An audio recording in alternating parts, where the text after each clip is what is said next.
Hello student, स्वागत है आप सभी का प्रमोद लेक्चरर के एक नए वीडियो में। डियर स्टूडेंट, आज की इस वीडियो में हम सब कक्षा 10 हिंदी का जो अध्याय 1 है, जिसका नाम सूरदास के पद है और जिसके रचयिता श्री सूरदास जी हैं, आज उसके हम सब तीसरे पद्यांश का व्याख्या करना सीखने वाले हैं। आप सभी को बता दूं कि इससे पहले का जो पद्यांश 1 और 2 है उसका हमने व्याख्या करना सिखा दिया है, जिसका लिंक आप सभी को इसी वीडियो के डिस्क्रिप्शन बॉक्स में मिल जाएगा, या फिर आप सब चैनल के प्लेलिस्ट में जाकर वहां से पद्यांश 1 और 2 का व्याख्या करना सीख सकते हैं। आप सभी से निवेदन है, यदि आप सब इस चैनल पर नए हैं तो प्लीज़ वीडियो को लाइक और इस चैनल को सब्सक्राइब और इस वीडियो को अपने दोस्तों तक शेयर ज़रूर करें। आप सब इस चैनल को सब्सक्राइब करके रखिए ताकि मैं जो भी इस चैनल पर आप सभी के लिए वीडियो अपलोड करूं, उसका नोटिफिकेशन आप सबके पास सबसे पहले पहुंचे। तो आइए अब हम सब हमेशा की तरह इस पद्यांश में जितने भी शब्द आए हुए हैं उनका एक एक हिंदी अर्थ जान लेते हैं।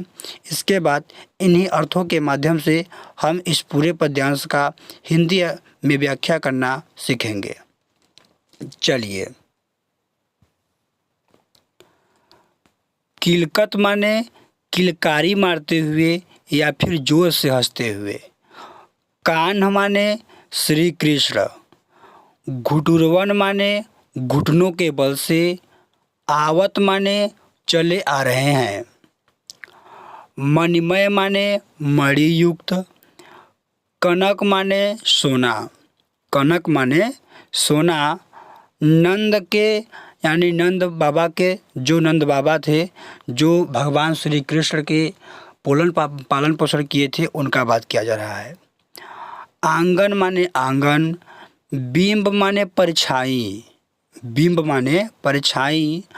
पकड़बे माने पकड़ने के लिए। धावत माने दौड़ रहे हैं। कबहू माने कभी कभी। निरख माने देखकर। हरि माने श्री कृष्ण। आप माने अपनी ही। छाह माने परछाई। कौ माने को। करि माने हाथ से। करि माने हाथ। सा माने से। पकड़न माने पकड़ना। चाहत माने चाहते हैं। किलकत माने जोर से हंसना। हसरत माने हंसना। राजत माने सुशोभित होना। द्वय माने दो। दतिया माने दांत। यहाँ पर समझ लीजिए कि दो दतिया का मतलब कि जब छोटे बच्चे होते हैं तो उनके आगे का सबसे पहले दो दांत निकलता है, उन्हीं दांतों का बात किया जा रहा है। पुण्य पुण्य माने बार बार। तीह माने उनके। अवगाहत माने पकड़ना चाहते हैं। कनक माने सोना। भूमि माने जमीन या भूमि। पर माने पर। कर माने हाथ। पग माने पैर। छाया माने छाया। यह माने यह। उपमा माने सुंदरता। एक राजत माने सुशोभित होता है। कर माने अपने ही हाथ से। प्रतिपद माने प्रत्येक पैर पर या प्रत्येक पद पर। प्रतिमन माने प्रत्येक मणि। वसुधा माने पृथ्वी। कमल बैठक माने कमल बैठकी। साजत माने सजादी है। बाल माने बचपन। दशा माने स्थिति। सुख माने सुख। निरख माने देखकर। जसोदा माने जसोदा मैया। पुण्य पुण्य माने बार बार। नंद माने नंद बाबा को। बुलावत माने बुलाती हैं। अचरा माने जो साड़ी का अचरा होता है उसका बात किया जा रहा है। तरलय माने के नीचे। ढाक माने ढककर। सूर्य के प्रभु को यानी सूर्य के प्रभु यानी श्री कृष्ण को दूध पियावत माने दूध पिलाती हैं। इस तरीके से इस पद्यांश में जितने भी शब्द आए हुए हैं हम लोग उसका हिंदी अर्थ जान लिए। आइए अब हम सब इसका हिंदी में व्याख्या करना सीखते हैं। सबसे पहले आप सब व्याख्या हेडिंग डालेंगे और लिखेंगे अपने तरफ से थोड़ा कि प्रस्तुत पद्यांश में सूरदास जी भगवान श्री कृष्ण की बचपन की दशाओं का वर्णन करते हुए कहते हैं कि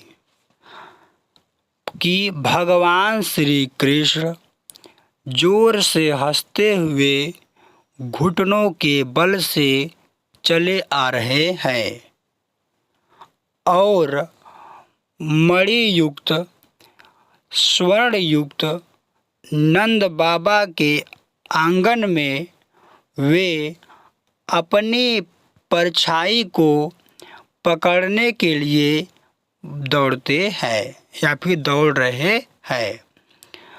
कभी कभी भगवान श्री कृष्ण अपनी ही परछाई को देखकर अपने हाथों से पकड़ना चाहते हैं। आगे लिखेंगे कि जब भगवान श्री कृष्ण जोर से हंसते हैं तो उनके आगे का 2 दांत बहुत ही सुशोभित होता है और भगवान श्री कृष्ण बार बार उस परछाई को पकड़ना चाहते हैं। स्वर्ण भूमि पर भगवान श्री कृष्ण के हाथ पैर की छाया बहुत ही सुशोभित होती है।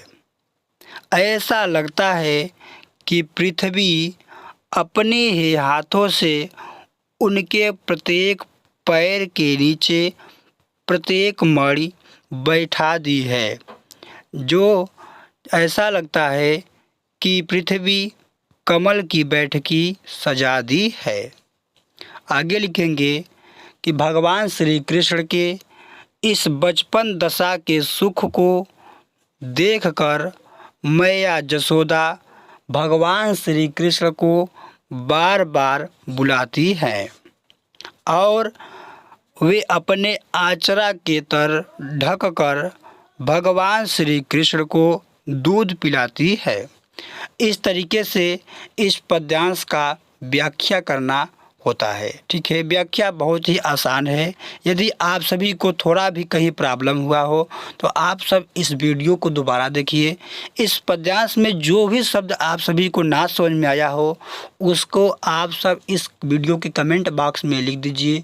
जो भी डाउट है इस कमेंट बॉक्स में लिख दीजिए, आप सभी को बहुत ही जल्द रिप्लाई मिल जाएगा। ठीक है। हाँ, यदि आप सभी को बता दूं कि इसमें देखिए रेखांकित अंश है, यहाँ पर देखिए रेखांकित अंश है और उसमें क्या है, कुछ क्वेश्चंस आते हैं आपके बोर्ड एग्जाम में। इसका जो क्वेश्चन है आप सभी को हमारे टेलीग्राम चैनल पर मिल जाएगा। हमारा टेलीग्राम चैनल का लिंक डिस्क्रिप्शन बॉक्स में है, वहाँ से जाकर आप सब टेलीग्राम चैनल को ज्वाइन कर लीजिए और जाकर वहाँ प्रत्येक पद्यांश का हमने क्वेश्चन आंसर दे दिया है जो बोर्ड एग्जाम में पूछे जाते हैं, उनका आप सब जाके प्रैक्टिस कर लीजिए, जो कि आप सभी को बहुत ही आसानी होगी बोर्ड एग्जाम में इसका व्याख्या करने में। तो चलिए बच्चों, मिलता हूँ अगली वीडियो में एक नए टॉपिक के साथ। धन्यवाद।